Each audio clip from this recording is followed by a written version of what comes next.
big movie with lots of money, but that doesn't mean you're working with people that you love the most. So in that sense, I'm working with people I love the most. That means the most to me. I thought you were alluding to Independence Day. That was a big movie. Yeah, well, you know that when we did that, I thought, oh wow, here's our like Earth version of Star Wars. We had Doug Trumbull from we had some effects people from 2001.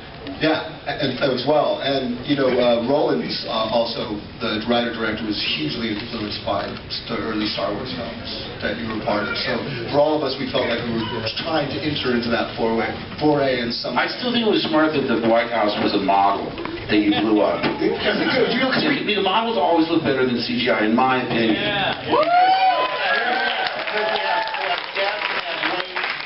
Even if it's smaller, it's an object, it's an actual size. Effects house, and they had 6 different units shooting, which means you have a whole camera crew and a camera set up for one effect shot, and then you have 5 other units doing the same thing for a different effect shot. And walking in to see these huge life, scaled models of New York and Los Angeles, I mean, they don't do that anymore. It's all CGI these days. So that was kind of the beginning of the end of huge prop model pieces as CGI was coming into big play in the mid-90s. Well, speaking of special effects, too much. Sorry. Speaking of special effects versus visual effects, one of the things on Sushi Girl that you'll see right away is that we used mostly practical effects, and we were extremely lucky because we were extremely low budget to get some guys that were Oscar level people to work on the film. And see, where is he? Right there. His name is Vincent Guastini. Guastini!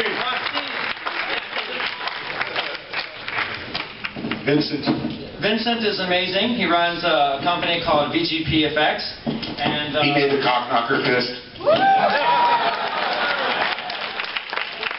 Along with the animatronic wings and Dogma, and he's worked on everything from Last of the Mohicans to, of course, the thing he got, Requiem for a Dream. He was nominated for an Oscar. Hi, everybody.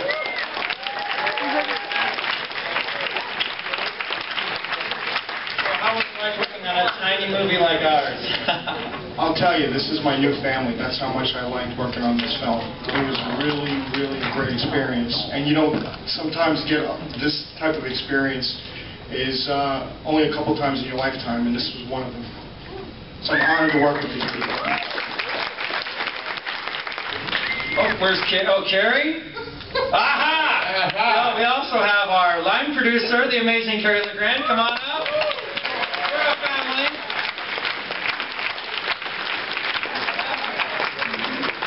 As if we didn't have enough chairs already, right? Thanks. So, See, Courtney wasn't the only woman. She's the only woman that was naked. I never saw you naked, Carrie. Were you? Did I miss something? Oh, Dana, you want to come up? Come on. Oh. Come on. Wardrobe. Oh, yeah, we have wardrobe.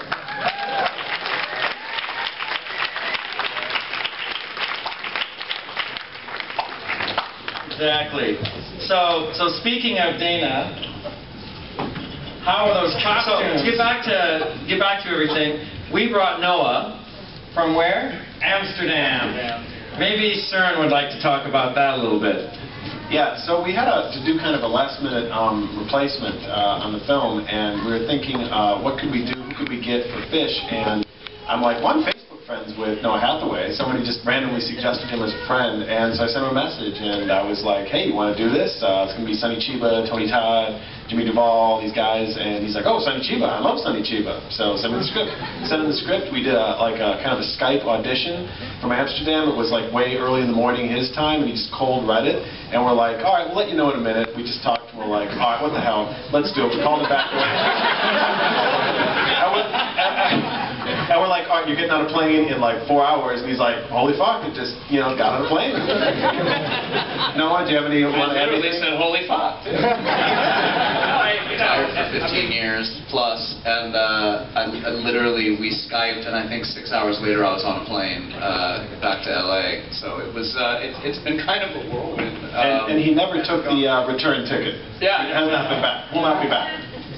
So yeah, it was just, I mean, it's a dream come true. I grew up with all these people, and to be able to work with them is it's amazing. Jesus. Do you still get the cash value of the return ticket?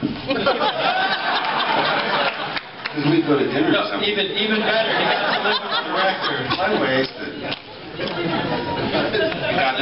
Even better, he got to live with Kern and Suren. Anybody's question should be directed towards me, and we don't have any more.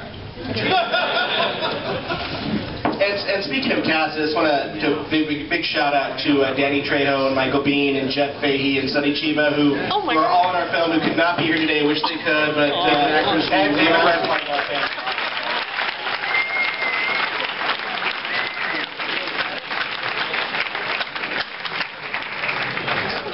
Now, if I may ask a quick question here of Tony. Tony, you've been kind of, as Neal so eloquently put it, the godfather of our film. I mean, you've been an early supporter of this.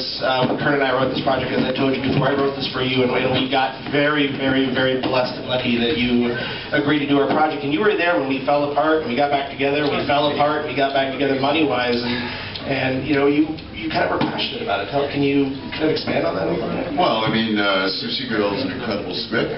I think Andy was attached to it before I, but when the words just jumped off, the characters were rich, they were varied. It's like a Bible of exciting movie. There's humor, there's passion, there's drama, there's killing, there's survivor, there's wicked. There's a girl I believe in you guys. You and Kern are a magnificent writing duel.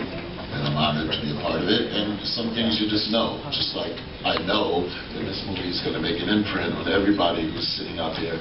In spite of those that have already made their mark on the cultural world, this is going to take things to a whole new level. I firmly believe that. And Mark, I brought 50 copies of Batman in the game. I need your signature on it. Just in case. What good is working with somebody if you can't get perks? I used to get perks, baby. Of course. Yeah. So no, this is happiness, and we are still a family. We reunite. Wasn't that with you guys last night? Yeah. At the screening of Never Ending Story at 3 in the morning, and we're still here. And there's an LSU Alabama game playing right now for all you.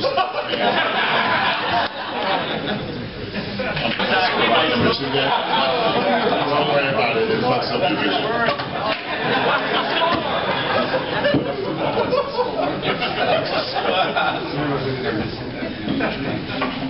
So Andy, how would you like to talk a little bit about your experience working on Sushi Girl? Oh, okay. Look at this panel. And to me, this was a dream come true. I mean, this is an iconic experience. Me growing up and watching Candyman and Star Wars and Never Ending Story and all the Gregoraki movies.